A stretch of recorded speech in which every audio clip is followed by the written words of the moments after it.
علیکم ورحمۃ اللہ وبرکاتہ مبسملا حامدا ومصلیا۔ سلسلہ درس بلاغت میں علم معانی کا بیان چل رہا تھا، اور اب تک علم معانی کے 8 ابواب میں سے 4 ابواب کا بیان مکمل ہو چکا ہے۔ آج انشاءاللہ 5واں باب مطلق اور مقید کے بیان میں پڑھیں گے۔ مطلق اور مقید کی تعریف کیا ہے، اور مطلق کو کس طرح مقید کیا جاتا ہے، یہ ساری چیزیں آج کے سبق کے اندر آئیں گی۔ سب سے پہلے مطلق اور مقید کی تعریف دیکھ لیں، اور اس کے بعد پھر اس کی ساری تفصیل۔ الباب الخامس فی الاطلاق والتقیید، 5واں باب مطلق اور مقید کے بیان میں ہے۔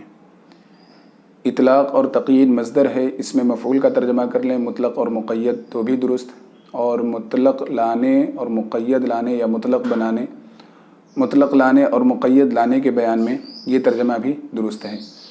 تو مطلق اور مقید کے بیان میں 5واں باب ہے۔ اذا اقتصر فی الجملۃ، یہ حمزہ وصلیہ ہے، اس کو گرا دیں تو اذا اقتصر فی الجملۃ علی ذکر المسند والمسند الیہ فالحکم مطلق۔ یہ مطلق کی تعریف کر رہے ہیں کہ کس وقت ہم کہیں گے مطلق ہے۔ تو اذا اقتصر فی الجملۃ، جب جملے میں اکتفا کیا جائے مسند اور مسند الیہ کے ذکر پر، فالحکم مطلق، تو حکم مطلق ہے۔ یعنی جہاں پر بھی جملے میں صرف اور صرف مسند اور مسند الیہ ذکر کیا گیا، اس کے علاوہ کوئی اور چیز ذکر نہیں کی گئی، جملے میں اسی مسند اور مسند الیہ کے ذکر پر اکتفا کیا گیا ہو، تو اس وقت جو مسند اور مسند الیہ کے درمیان حکم ہوگا وہ حکم مطلق کہلائے گا۔ ٹھیک ہے، اب آگے دیکھیے مقید کی تعریف۔ اس پر یعنی مسند یا مسند الیہ پر یا دونوں کے اوپر اگر کسی چیز کا بھی اضافہ کر دیا جائے، صرف مسند اور مسند الیہ کے ذکر پر اکتفا نہ کیا جائے بلکہ کسی چیز کا بھی اضافہ کر دیا جائے تو وہ مقید ہو جائے گا۔ وَإِذَا زِيدَ عَلَيْهِمَا، اور مسند اور مسند الیہ، علیہما کا مرجع مسند اور مسند الیہ، اور جب مسند مسند الیہ کے اوپر کسی ایسی چیز کا اضافہ کر دیا جائے مما يتعلق بهما، جو چیز کے مسند مسند الیہ دونوں سے متعلق ہو، اور بأحدهما، یا کسی ایک سے متعلق ہو، فالحکم مقید، تو حکم مقید ہوگا۔ تو مطلق صرف مسند مسند الیہ مذکور ہو، اور مقید مسند مسند الیہ کے ساتھ کوئی اور ایسی چیز جو دونوں سے یا کسی ایک سے متعلق ہو، اس کو مقید کہیں گے۔ یہ دونوں کی تعریف ہو گئی۔ اب تفصیل دیکھیں کس وقت مطلق لائیں گے اور کس وقت مقید لائیں گے۔ والاطلاق یکون حیث لا يتعلق الغرض بتقیید الحکم بوجہ من الوجوہ لیذهب السامع فیہ کل مذہب ممکن۔ مطلق وہاں ہوتا ہے، یا مطلق وہاں لایا جاتا ہے، بلکہ مطلق وہاں ہوتا ہے لا يتعلق الغرض، جہاں غرض متعلق نہ ہو، بتقیید الحکم، اس بات سے۔ یہاں پر ترجمے میں اس کا اضافہ کر لیں تو ترجمہ درست مطلب آسان ترجمہ ہو جائے گا۔ یہ تقیید مصدر ہے، اس بات سے یہاں پر اضافہ کر لیں اور پھر مصدر کو فعل کے ترجمے میں تبدیل کر لیں تو پورا ترجمہ آرام سے ہو جائے گا۔ مطلق وہاں لایا جاتا ہے یا مطلق وہاں ہوتا ہے جہاں کہ غرض اس بات سے متعلق نہ ہو کہ حکم کو کسی خاص وجہ کے ساتھ مقید کیا جائے۔ حکم کو کسی خاص وجہ کے ساتھ مقید کیا جائے، جہاں یہ غرض نہ ہو تو وہاں پر مطلق ہوتا ہے یا مطلق لایا جاتا ہے۔ ٹھیک ہے، مطلق وہاں ہوتا ہے جہاں کہ غرض اس بات سے متعلق نہ ہو کہ حکم کو کسی خاص وجہ سے کسی خاص وجہ کے ساتھ مقید کیا جائے، کسی خاص صورت کے ساتھ مقید کیا جائے۔ کیوں؟ لیذهب السامع، تاکہ سننے والا چلا جائے، فیہ، اس کلام میں، کل مذہب ممکن، ہر اس طریقے پر، مذہب ہر اس راستے پر، ممکن جو ممکن ہے۔ یعنی مطلق حکم لاتے ہیں کہاں؟ وہاں لاتے ہیں جس وقت کے غرض اس بات سے متعلق نہ ہو کہ حکم کو کسی خاص صورت، کسی خاص طریقے پر مقید کریں۔ آپ حکم کو بالکل عام رکھ دیں۔ کیوں حکم عام رکھنے کی وجہ کیا ہے؟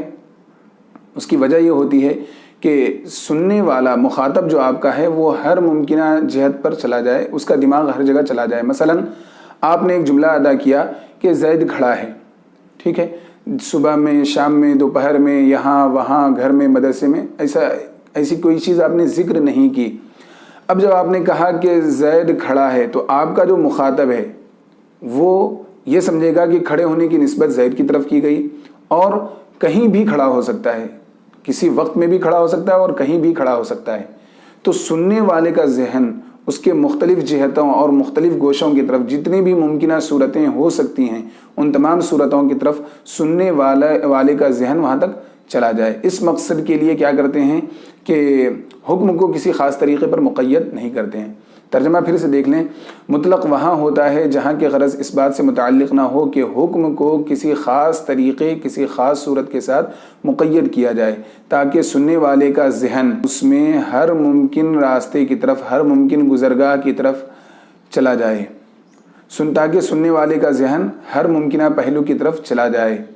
والتقييد حيث يتعلق الغرض بتقييده بوجه مخصوص لو لم يراعى تفوت الفائدة المطلوبة، اور تقیید وہاں ہوتی ہے جہاں، مقید وہاں ہوتا ہے جہاں کہ غرض اس بات سے متعلق ہو کہ اسے کسی ایسے مخصوص صورت، کسی ایسے مخصوص طریقے کے ساتھ خاص کیا جائے، کسی ایسی مخصوص صورت کے ساتھ خاص کیا جائے، لو لم يراعى، اگر اس مخصوص صورت کی رعایت نہ کی جائے، تفوت الفائدۃ المطلوبۃ، تو مطلوب فائدہ ہی مفقود ہو جائے۔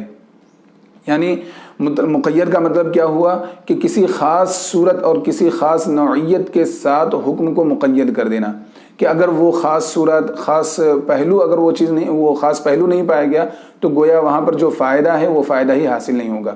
مثلا آپ یوں دیکھیں کہ آپ کے ساتھ کسی نے احسان کیا، آپ کے ساتھ کسی نے، مثلا یوں کہہ لیجیے آپ کی مدد کی کسی نے، اب وہ کہہ رہا ہے کہ میں نے آپ کی مدد نہیں کی احسان جتلانے کے لیے، میں نے احسان جتلانے کے لیے آپ کی مدد نہیں کی۔ دیکھیں یہاں پر مدد نہ کرنے کا حکم ہے ایک خاص صورت پر، اس نے آپ کی مدد نہیں کی احسان جتلانے کے طور پر، یہاں پر اتنی بات ہوئی۔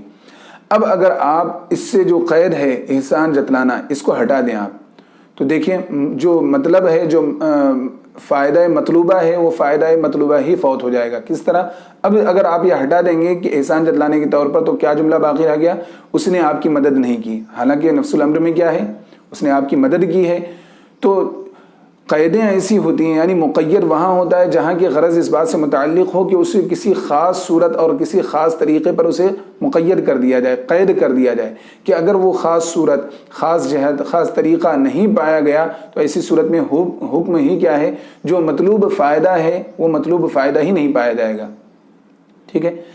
والتقييد حيث يتعلق الغرض بتقييده بوجه مخصوص لو لم يراعى تفوت الفائدة المطلوبة، اور تقیید وہاں ہوتی ہے جہاں کہ غرض اس بات سے متعلق ہو کہ اسے کسی ایسے مخصوص جہت، کسی ایسے مخصوص طریقے کے ساتھ خاص کیا جائے کہ اگر اس کی رعایت نہ کی گئی تفوت الفائدۃ المطلوبۃ، تو مطلوب فائدہ ہی مفقود ہو جائے، فوت ہو جائے۔ ولی تفصیل هذا الاجمال، اس اجمال کی تفصیل کے لیے ہم کہیں گے کہ ان التقیید یکون بالمفاعیل، تقیید مفاعیل کے ذریعہ، مفاعیل وغیرہ کے ذریعہ ہوتی ہے، یعنی مقید کرنا جو ہوتا ہے، مطلق کو مقید میں تبدیل کرنا جو ہوتا ہے وہ مفعولوں کے ذریعہ ہوتا ہے، نواسخ کے ذریعہ ہوتا ہے، شرط، نفی اور توابع وغیرہ کے ذریعہ ہوتا ہے۔ یعنی مسند الیہ کے اوپر اکتفا کیا گیا تھا، اب اس کو آپ مقید میں تبدیل کرنا چاہ رہے ہیں تو وہاں پر مختلف صورتیں ہیں مقید کرنے کی، مفعول ذکر کر دیں، نفی ذکر کر دیں، شرط ذکر کر دیں، اسی طرح نواسخ وغیرہ ذکر کر دیں، تو وہ مطلق حکم جو صرف مسند اور مسند الیہ کے ذکر پر جہاں اکتفا کیا گیا تھا اب وہ مقید میں تبدیل ہو جائے گا۔ البتہ یہ سب کیا ہیں؟ یہ مفاعیل اور نواسخ، شرط، نفی، استفہام، توابع وغیرہ کیا ہیں؟ ہر ایک کی بالتفصیل بحث آئے گی، وہاں پر ان سب کی تعریف بھی معلوم ہو جائے گی۔ اما المفاعیل ونحوها، مفاعیل وغیرہ، مفاعیل سے معلوم ہے آپ کو مفاعیل خمسہ، مفعول به، مفعول فی، مفعول له، مفعول معه اور مفعول مطلق، یہ 5 مفاعیل، اس کو مفاعیل خمسہ کہا جاتا ہے۔ تو یہ 5 مفعول تو مفاعیل ہو گئے۔ وغیرہ سے کیا مراد ہے؟ وہی حال لے لیں آپ جس میں حالت کا بیان ہوتا ہے، تمیز لے لیں، یا یہ کہ صفت لے لیں جو موصوف کے لیے قید ہوتی ہے، تو یہ تمام صورتیں اس کے اندر شامل ہو جائیں گی۔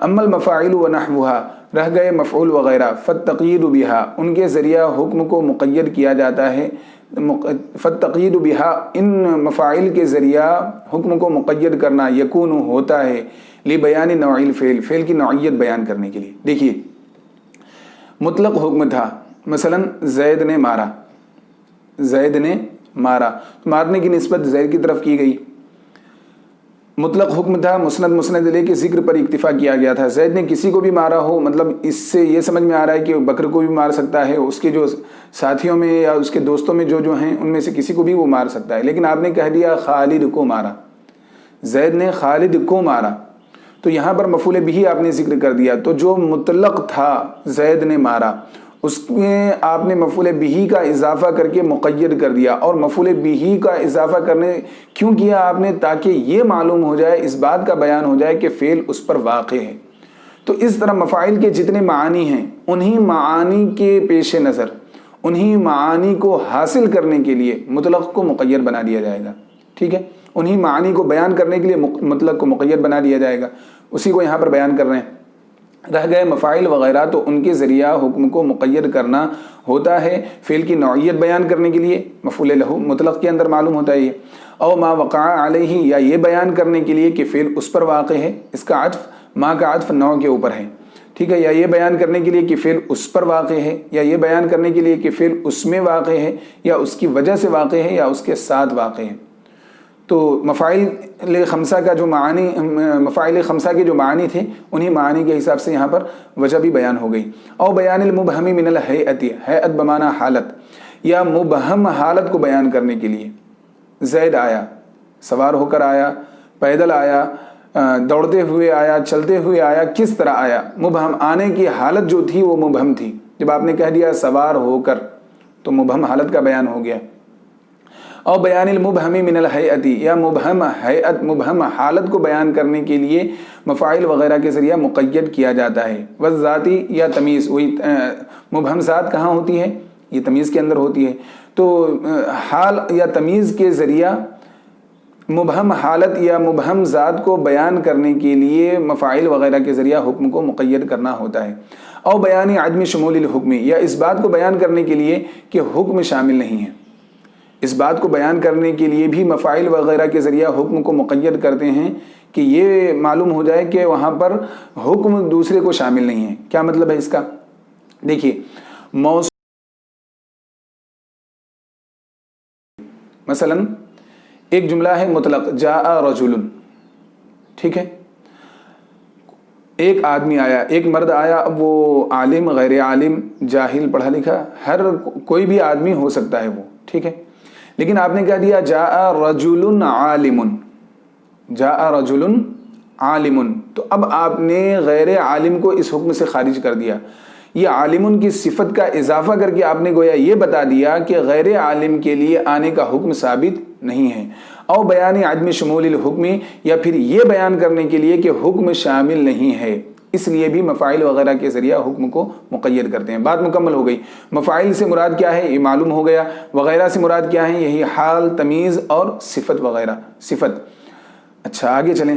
وَتَكُونُ الْقُيُودُ مَحَطَّ الْفَائِدَةِ، وَتَكُونُ الْقُيُودُ، قیدیں ہوتی ہیں، مَحَطٌ مرکز، الفائدتی فائدے کا، قیدیں جو ہوتی ہیں فائدے کا مرکز ہوتی ہیں۔ ابھی میں نے ایک مثال دی کہ اس نے آپ کی مدد نہیں کی احسان جتلانے کے لیے، اتنا تو ہے کہ اس نے آپ کی مدد کی تھی، لیکن احسان جتلانے کے لیے اس نے مدد آپ کی نہیں کی ہے، لوگوں کو بتانے یا سنانے کے لیے آپ کی مدد اس نے نہیں کی۔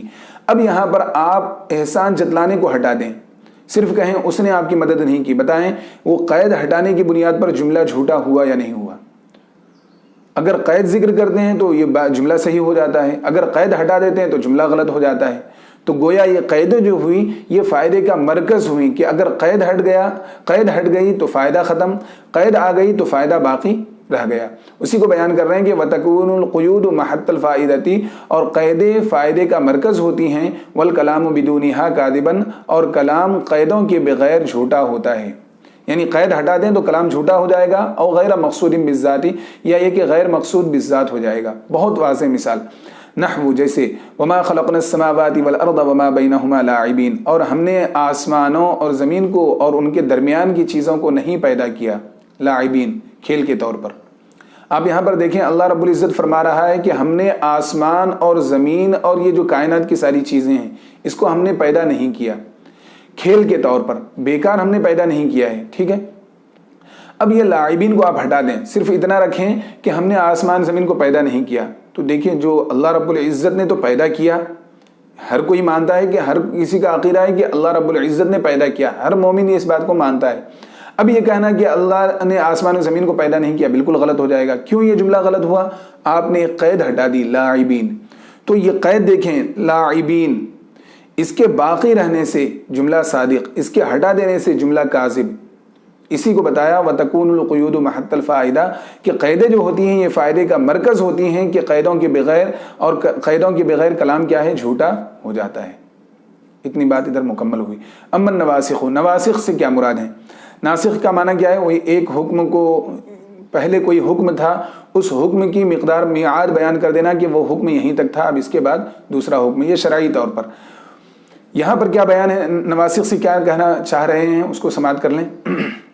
دیکھیے مبتدا اور خبر لے کر کے آئے آپ، زید قائم، زید کھڑا ہے۔ جب میں آپ سے کہا کہ زید قائم تو کیا مطلب ہوا؟ زید کھڑا ہے، اتنی بات سمجھ میں آئی۔ اب یہ جو کھڑے ہونے کی نسبت ابھی کے وقت میں تھی، اس حکم کو آپ ختم کر دیں اور اس کو ایک دوسرے خاص زمانے کے ساتھ، خاص وقت کے ساتھ مقید کر دیں۔ کیا؟ کانا زید قائما، زید کھڑا تھا، تو ایک خاص زمانے کے ساتھ آپ نے حکم کو مقید کر دیا۔ تو پہلے حکم تھا زید کھڑا ہے، اس حکم کو ختم کر دیا گیا اور دوسرا حکم لا دیا گیا۔ تو یہی کلمہ افعال ناقصہ ہیں یا افعال قلوب وغیرہ ہیں، یہ سب کے سب کیا ہیں؟ کلمات نواسخ، الفاظ نواسخ ہیں، کہ ایک پہلے سے مبتدا خبر کا کوئی اور معنی تھا، لیکن یہ افعال اور یہ کلمات آنے کے بعد اب نحوی اعتبار سے دیکھیں تو مبتدا خبر نہیں رہتا بلکہ اسم اور خبر وہاں پر باقی رہتی ہے، اور معنوی اعتبار سے بھی دیکھیں تو کچھ نہ کچھ اس میں فرق ہو جاتا ہے کہ پہلے کچھ اور معنی تھا، ان کلمات کے آنے سے معنی پہلے والا ختم، دوسرا معنی آ گیا۔ تو یہی کیا ہے؟ نواسخ وغیرہ ہیں۔ تو دیکھیے الفاظ نواسخ جتنے ہیں ان کے جو معنی ہیں، مثلا لفظ کانا ہے، اس کا معنی کیا ہے؟ گزشتہ زمانے میں ہوا تھا۔ تو کلمات نواسخ، الفاظ نواسخ کے جو معانی ہیں ان معانی سے جو فائدہ حاصل ہوا، مثلا لفظ کانا کے ذریعہ یہ فائدہ حاصل ہوا کہ گزشتہ زمانے میں کوئی کام ہوا۔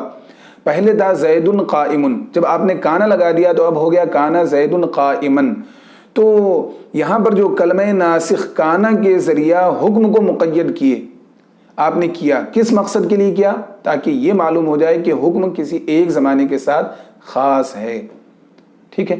تو اس طریقے سے الفاظ نواسخ کے جو معانی کلمات ہیں اور ان کلمات کے جو معانی، وہ کلمات جو معانی ادا کرتے ہیں، انہی معانی کو حاصل کرنے کے لیے، انہی فوائد کو حاصل کرنے کے لیے نواسخ کے ذریعہ حکم کو مقید کر دیا جاتا ہے۔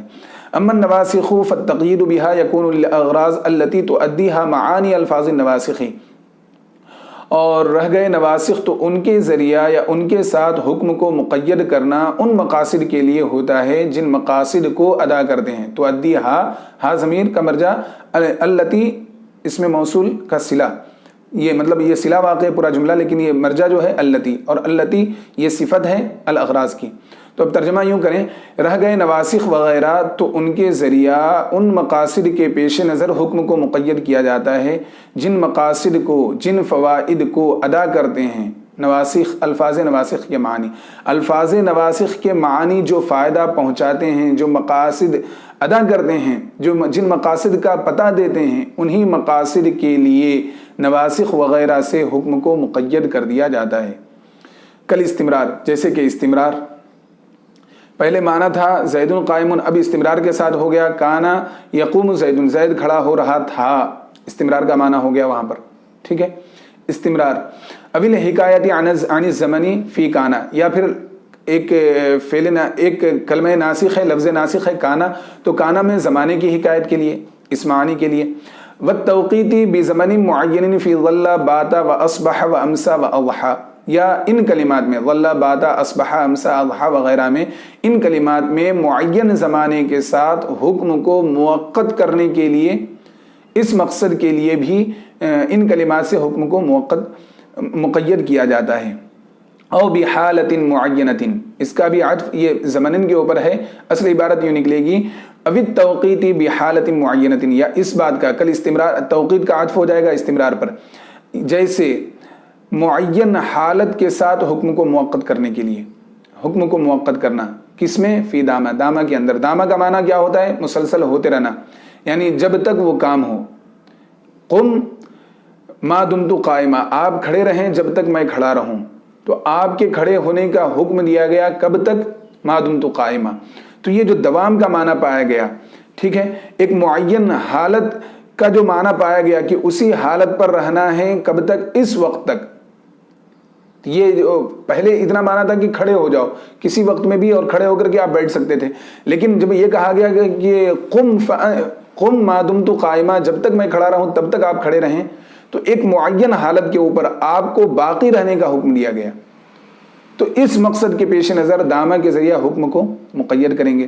او بحالت معینۃ فی دامہ، یا دامہ میں معین حالت کے ساتھ حکم کو مقید کرنے کے لیے، دامہ میں معین حالت کے ساتھ حکم کو موقت کر کے کرنا، اس مقصد کے لیے بھی کیا ہے؟ حکم کو دامہ کے ذریعہ مقید کیا جاتا ہے۔ والمقاربتی فی کادا کربا او شکا، کادا کربا او شکا میں مقاربہ کے لیے، والیقینی فی وجدہ و الفا و تردہ و درا و تعلمہ، اور وجدہ الفا درا تعلمہ میں یقین کے لیے، وحلم مجرہ، اس طرح آگے بڑھتے جائیں۔